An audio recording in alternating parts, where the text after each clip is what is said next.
I have found this section particularly difficult to judge because all the images are so good. Everyone who entered this section is to be congratulated on the quality and content of their pictures. With standards this high, you could be challenging Poulton in the nature sections of the LNCPU competitions. But here I have to make some awards, so I've had to be very, very picky, and no doubt a different judge would have picked on different things. So apologies if I haven't given you a prize. You still have excellent photographs. We're off to a good start. This one is being held back. Anna's hummingbird. I just love the iridescence on the plumage and the sharpness of both head and body.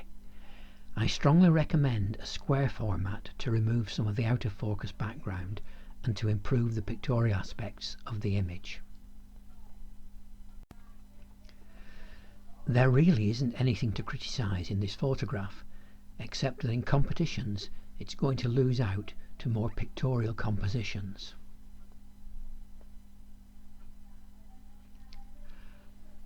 I like the square format, which just frames the butterfly nicely.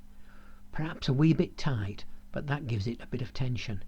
I also like the strip of flowers on the right, just enough to finish the complete story. Praying mantis. Good camera management. A very sharp, well exposed shot.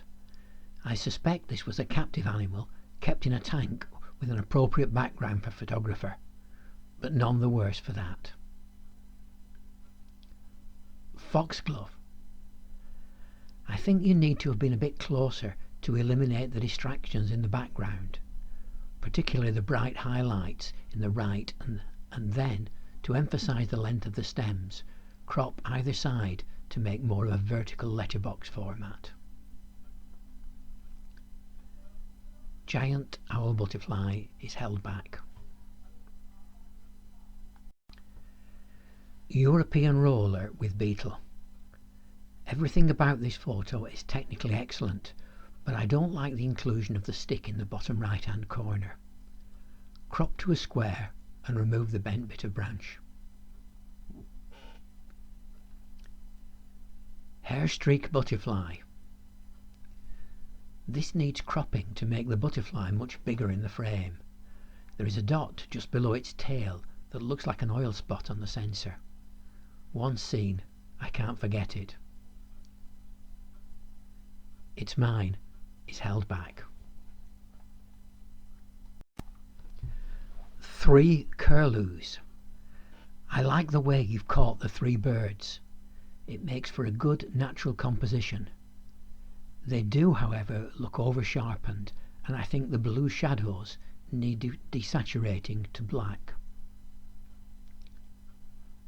Robin in the rain. I love the textures in the feathers and on the post. Excellent. Just a personal thing, I'd prefer a square crop. Leopard gecko. As far as the animal is concerned, this is a superbly detailed and technically excellent shot. I'd just like to get some idea of the size of the beast. Judging from the stone it sat on, it could be the length of a finger or the length of a hand. Great crested grebe just surfaced is held back.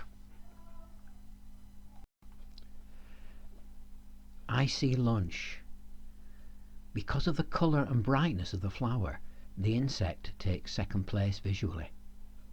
In particular, the bright white on the stem needs some treatment. Robin reflected is held back. And great reed warbler's courting display is held back.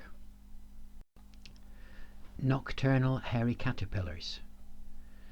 The artificial light used, flash I presume, has been very well handled, but even so the caterpillars are merging together at the stem and the lower one is fading slightly into the background.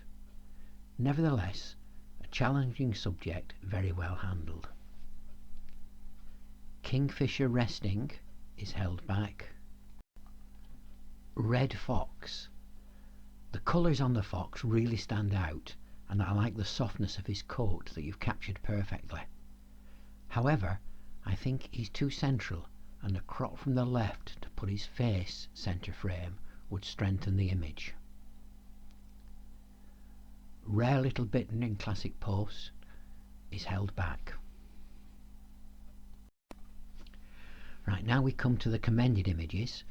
Firstly, it's Mine by Ellen Bell, another excellent captive shot and very well composed. Great Crested Grebe, just surfaced by Peter Bagnall. Not your average view of a great crested grebe, and it gains a lot of impact by the composition. I suspect it would do better in the open section of a national-international competition, as it's more about the impact and less about the animal. Technically excellent, commended. And the third and final of the commended images is Great Reed Warbler's Courting Display by Peter Bagnall again. I can't really imagine the difficulty in getting this shot, particularly as it's so sharp and shows a specific seasonal behaviour. But being a picky judge, I'd like to see the birds just a bit closer.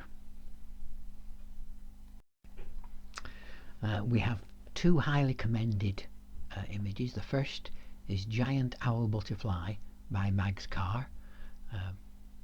The only comment here was spot on. And the second highly commended is Robin Reflected by Janet Taylor.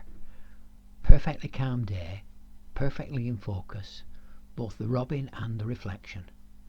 Perhaps a little too sharp where the back of the bird meets the background, but that's just being picky. In third place is Kingfisher Resting by Peter Bagnall. The colours and the texture of the feathers are fantastic, and I do like the way you've placed him against the sky. It works to show off the bird and gives a very pictorial feel to the picture. However, it's slightly let down by some sensor dust spots, most noticeable above his beak towards the edge of the frame.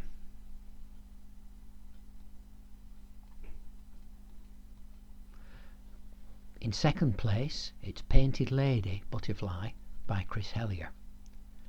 The butterfly is perfectly rendered and the colours look true.